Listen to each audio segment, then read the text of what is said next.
It's preventable and curable, but a child still dies of the disease every minute. 4 African countries account for just over half of all malaria deaths worldwide: Nigeria, the Democratic Republic of Congo, Tanzania and Niger. African nations are lining up to approve a new vaccine for the disease. 20 million doses are available this year for them to buy. Global health chiefs say that extreme weather events, meanwhile, are driving sharp increases in both infections and deaths, particularly in countries like Pakistan and Malawi. Well, for more on this World Malaria Day, we're joined for perspective by Dr. Saschveen Singh, Tropical Infectious Diseases Advisor at Doctors Without Borders. Thank you so much for being with us here on France 24 this morning, Doctor. Firstly, if you can, just remind us what exactly malaria is, what are its symptoms and what are its long-term impacts? Absolutely. Thank you for having us.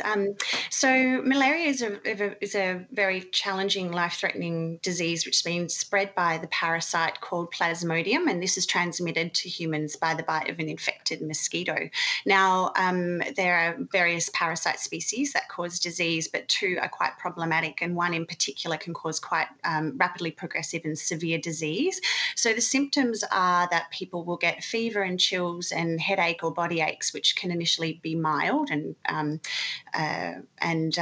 can also be confused for some other diseases, but it can really rapidly progress and cause severe anemia, convulsions, and even death. And so it is a very severe illness. And why are so many people still dying from a disease that is essentially curable? Is it simply down to late diagnosis and treatment?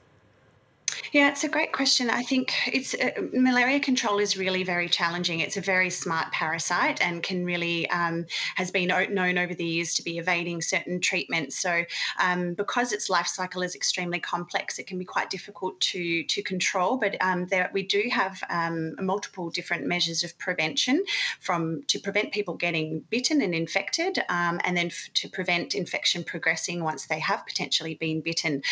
But we need to really use a combination of measures in order to control the disease. And there have been quite a few threats and challenges to malaria control. So we've certainly made progress over the last 2 decades with some of the things that I mentioned about preventing bites, so through bed nets, for example, and then also using insecticides. But there are a lot of challenges to this because, as I mentioned, the malaria parasite is quite smart.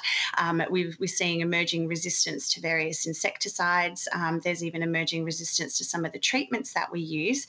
And there's also particular challenges that, as you mentioned, are presented by changing weather events, which cause an increase in mosquitoes. We are seeing, difficulty in reaching certain groups, particularly with the increase in, in conflict or humanitarian crises. And it can be really difficult to actually measure the existing tools that we have to the people that really need to access them.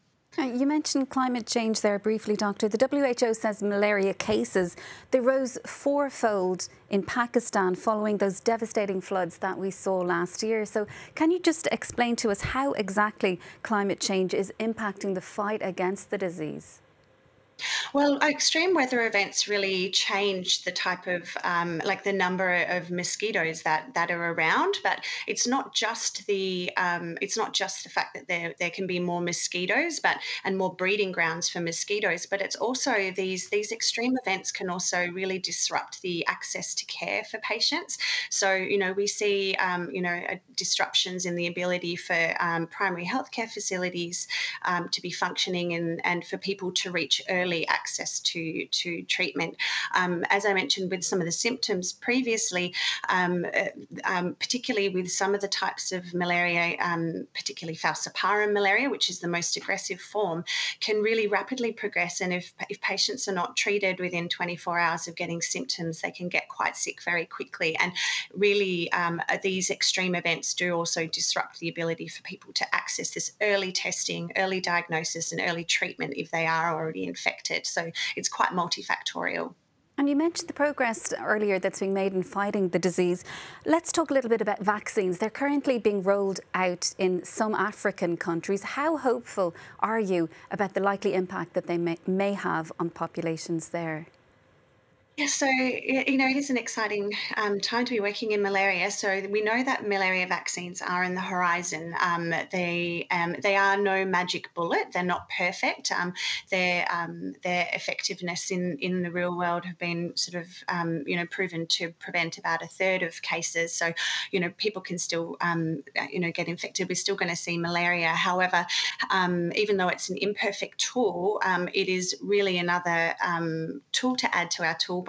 And the interesting thing about vaccines, just like our other malaria preventive interventions, is that they can be used in a combination. So they're going to have an additive effect with all of the things that we already have, as I mentioned, in our toolbox, like the mosquito nets, some of the malaria prevention drugs that we use in seasonal settings, for example, during the malaria peak season. And they do have the potential, even with an imperfect vaccine, or a couple of imperfect vaccines, is to be able to have a really great public health impact when they are added to existing malaria prevention tools. As you say, there's no magic bullet in fighting this disease, but do you believe that it can one day be entirely eliminated? We have seen progress in Mozambique, for example, where cases are decreasing. We have actually seen several parts of the world that have been declared malaria-free. So we do know that, it is possible. Clearly, there's been some, backsliding, as we've talked about, in the malaria control, because there's all of these difficult challenges. However, I think one of the themes for World Malaria Day this year is really about, using the existing tools. So we have to really try and invest and innovate and implement. So not only innovation with the new tools that we have, but implement all of the existing strategies and strengthen those. We've seen this work in other parts of the world. Clearly, the burden is extremely disproportionate, particularly in sub-Saharan Africa, where they see about 96% of cases and deaths. However, this is a goal that we should be working towards, and our main aim right now is to try and improve the control, try and regain some of the improvements that we've made over the last few decades, but add new strategies and continue to innovate. And apart from the obvious health impact, what kind of social and economic consequences are there to this disease? Well, I guess on like a broader, socio-economic scale, there's extreme costs that go into health systems to try and treat this burden of disease. But when we bring it back down to the individual level, this is extremely challenging for communities and for patients and families. The highest burden we see is sadly in children who have not yet been exposed to much malaria, and so they don't have any sort of partial immunity or antibodies. So they will actually experience really severe forms of the disease, and sadly are the ones that are most affected. We really see that in a lot of countries that we work, we talk to mothers and families, that it's quite common for them to have lost children to malaria, which is really unacceptable, that children are dying from a preventable and treatable disease. And just in terms of vaccination, just briefly, how do you think low-income countries will be able to afford that in Africa, for example? So there is, as with other different vaccines, there are programs through Gavi, who provide a lot of vaccines to low-income countries, where there's sort of co-financing agreements where the poorest countries are in a financing scale where they'll pay just a very small proportion of the true cost of the vaccine, because I have to note that vaccines for malaria are very expensive. Actually, the most expensive, the recently approved vaccine is the most expensive vaccine in the Gavi portfolio. But there are some measures in place to help with the cost. But this is going to be a real challenge for many countries, and we really need to work on access for the patients that need this most. And they do tend to be the patients that are in countries that have the lowest incomes and difficult functioning health systems, and they're going to need the most support.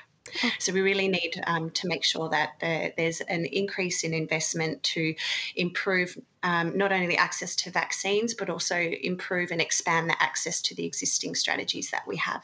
OK, we will leave it there for now, Dr. Singh. That is Dr. Saschveen Singh, Tropical Infectious Disease Advisor at Doctors Without Borders. Thank you so much for your time on the programme this morning. Thanks so much for the invitation, and happy World Malaria Day.